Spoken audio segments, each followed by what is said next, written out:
আনন্দ sir এটা question আছিলে pedagogy পাৰ্টটোত যদি 40 আউট অফ 50 স্ক'ৰ কৰিব লাগে তেতিয়াহ'লে লাষ্ট এসপ্তাহত কি এপ্ৰ'চ ল'ব লাগিব Okay, so approach jiman bare simple rakhok. First thing is that don't hit around the bushes. GP joror pora collect kori podibo na lage.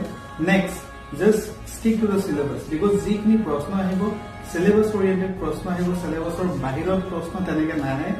jiye proshno hok jota syllabus or logot link thakibo aru next hol already apnaloke jodi paid course loa nai paid course loa hokle notes ni follow koribo pare যিসকলে paid course লোৱা নাই আপোনালোকে আমাৰ YouTube channel ফলো কৰক তাত already playlist এখন আছে pedagogy বুলি আৰু এমসিকিউ সেকশনৰ ভিডিওস খিনি আছে সেই গোটেইখিনি চাব তাত যদি কিবা এনেকুৱা এটা কোৱেশ্চন পায় যেটো নতুন যেন লাগিছে সেই টপিকটো গৈ আকৌ তাত ষ্টাডি কৰক আৰু যদি হে সব টপিক